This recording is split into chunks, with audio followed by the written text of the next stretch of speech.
Quality sleep is something that has been stigmatized as unnecessary in our day and age. The American mindset has captivated us and instilled in all of us, nearly all of us, this idea that those who work the longest and the hardest are the most successful, and essentially that sleep is a waste of time that we could be using for more productive matters. Changing this idea, though, is something we may need to start putting a bit more emphasis on. In our media all over these days, we hear phrases such as, sleep is for the weak, or I'll sleep when I'm dead. I've also been guilty of falling into this mindset, and it's extra easy to these days. With technology at our fingertips and light brightening up every inch of our day, sleep is often the last thing we're worried about. In fact, it's thought about a solid 20% of our entire human population is chronically sleep deprived and has acquired massive amounts of sleep debt. This is kind of unsurprising, being that every age group has different sleep requirements for garnering a quality night's rest, especially since we continue to neglect and overlook this fact, but it just goes to further show how we as a species don't really take sleep as seriously as we ought to. This way of thinking that sleep doesn't really matter is something worth changing our opinions about, especially since it seems that sleep has a much larger impact on our health and well-being than we ever could have imagined. Sleep is actually one of the most important parts of our functioning body and mind. Sleep restores us, and it allows our body to rest up and recharge.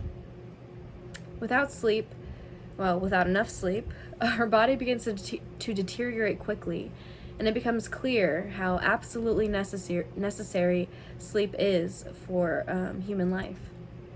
In fact, there are two processes that help regulate our sleep and help explain why, when we gather enough sleep debt without repaying it, we feel and even look worse for wear. In homeostatic process S, the longer we stay awake, the more intense our sleep pressure becomes, until we eventually fall back asleep, sharply decreasing it once more. The circadian process C, its counterpart, also helps dictate our alertness through signals in our biological clocks and signals from the environment. Process C also explains how our alertness increases after we wake up, before slowly decreasing throughout the day once more as sleep pressure builds and daylight fades.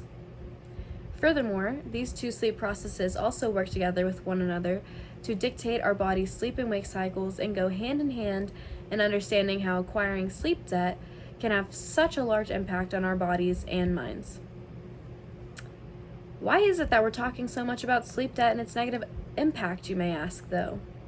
Today, I'm going to describe and walk through an experiment I got to do with some friends of mine, and why I think we ought maybe to worry about sleep debt and repaying it just a little bit more than we have previously.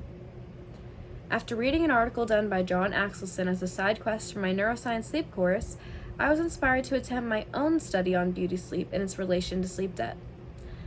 Axelson had all his participants photographed after a full night's sleep, as well as after a night of acquired sleep debt. He then had them all rated by 63 untrained observers, and ultimately what they found was that the participants were rated as less healthy, more tired, and even less attractive when they were photographed after being sleep deprived. To attempt to put a spin on this study and further this idea from Axelson, I created my own experiment by using the 35-item body esteem scale by Francois and Shields, and I held a survey testing men and women on 3 body esteem factors after 3 nights of either normal sleep or restricted sleep. The 3 factors for men on the scale were physical attractiveness, upper body strength, and physical condition, while the factors for the women on the scale were sexual attractiveness, weight concern, and physical condition.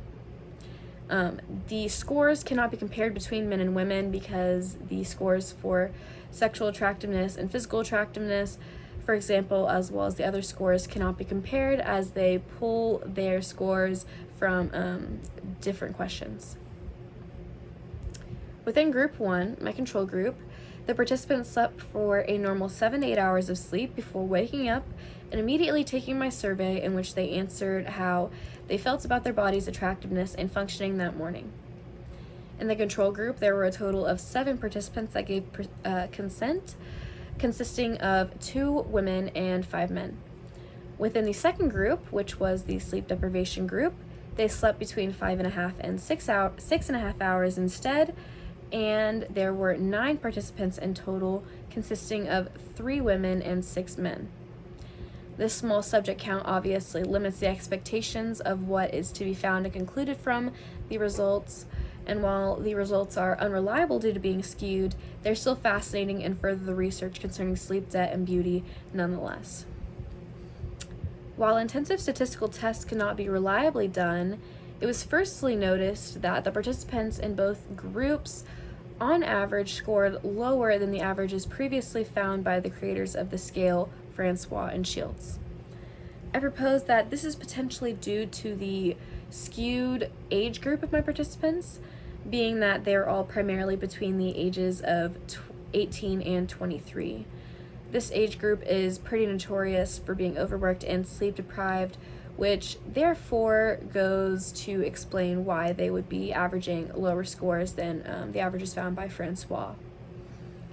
Another explanation for as to why my participants scored lower than Francois' given averages is that his previously found scores were calculated around 20 years ago. I don't believe this calls into question the reliability or validity of his scale, but I do believe that body esteem opinions have shifted significantly in the last 20 years, and that participants may answer very differently now than they may have back then.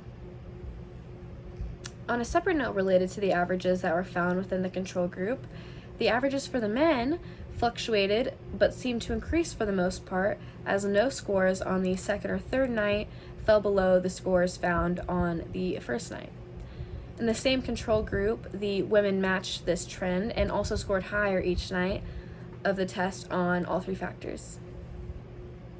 However, in the sleep deprivation group, the men mostly seemed to score lower after each consecutive night of sleep deprivation, except for the third night.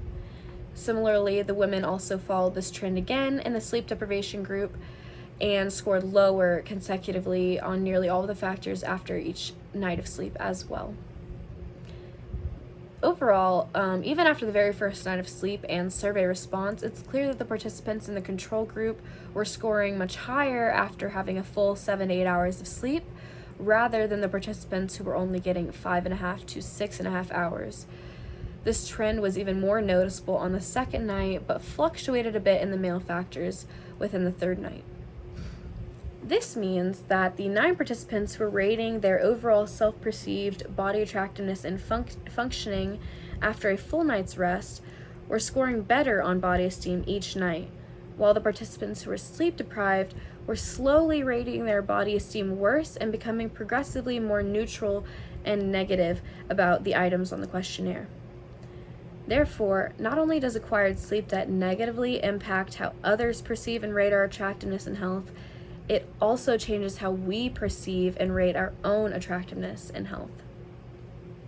While more research ought to be done on a larger scale so that more statistical analysis and tests can be drawn, it is still extremely interesting to see how sleep can truly affect our perceptions even after collecting only a few hours of sleep debt. Thank you so much for watching my video, and just remember that sleep is extremely important and that getting enough is really important to our health, functioning, and even our beauty. Thank you.